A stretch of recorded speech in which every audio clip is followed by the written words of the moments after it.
اس بات کی مبارکباد دیتا ہوں کہ میرے نبی صلی اللہ علیہ وسلم کا فرمان ہے کہ مجھے ہندوستان کی مٹی سے محبت کی خوشبو آتی ہے۔ اس کی سرشت میں یہاں کے لوگوں کی نیچر میں محبت ہے۔ یہ ملک محبت بھرا ہے، محبت ہی یہاں پر پلے گی پھولے گی۔ جس زمین کو جس کھیتی کے لیے بنایا جاتا ہے وہی کھیتی وہاں پنپتی ہے۔ چاول کی کھیتی الگ ایک خاص زمین چاہیے، چنے کی کھیتی الگ زمین کے لیے، سیب کی کھیتی وہیں ہوتی ہے اونچے پہاڑوں پر کشمیر میں ہوگی، زعفران کی کھیتی کشمیر میں ہوتی ہے، وہاں سے خوشبو اسی کی کھیتی، جس علاقے کی کھیتی ہوتی ہے جس فصل کی اسی کی خوشبو آتی ہے۔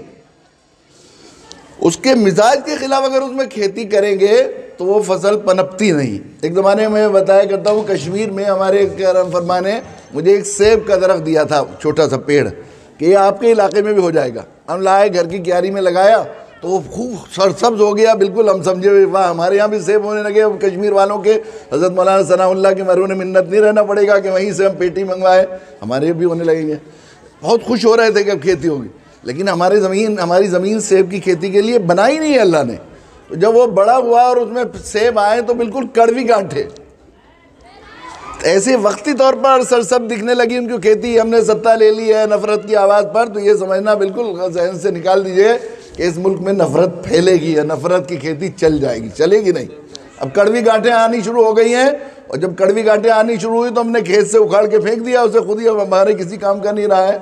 اب اس کھیتی پر، نفرت کی کھیتی پر کڑوی گانٹھیں آنے شروع ہو گئی ہیں، اور پھر لوگ محبت کی طرف پلٹ رہے ہیں۔ اللہ کی شکر ہے یہاں پلس سے ہر گھر سے ایک آدمی شہید ہوا جنگ آزادی میں، ملک کو آزاد کرنے کے سلسلے میں۔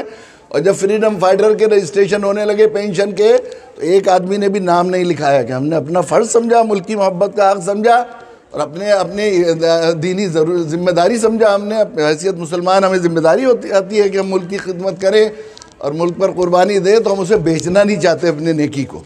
تو اس لیے کہیں اعلان نہیں ہوا، زیادہ اخباروں میں دیا نہیں، لیکن ہمیشہ سے خوشی کے ساتھ یوم آزادی بھی منایا اور یوم جمہوریت بھی بنایا۔ ہم سمجھتے ہیں کہ ان مدرسوں سے آواز لگی تھی ایک زمانے میں جنگ آزادی کی پہلے، کانسٹیٹیوشن بچانے کی بھی آواز پھر لگ رہی ہے الحمدللہ۔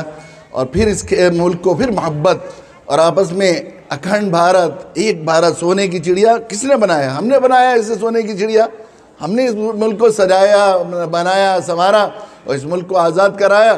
تو اب ظاہر ہے کہ اگر اس پر کوئی مصیبت، کوئی مشکل آ رہی ہے تو ہمارا ملک ہے، ہم اس پر جان دیں گے، اور اس کی قربانی دے کر ہم اس ملک کو بری نگاہوں سے، نادان دوستوں سے یا دانا دشمن دونوں سے انہیں نجات دے کر دلوائیں گے، دیں گے، اور اللہ تعالیٰ ضرور ہماری مدد کریں گے۔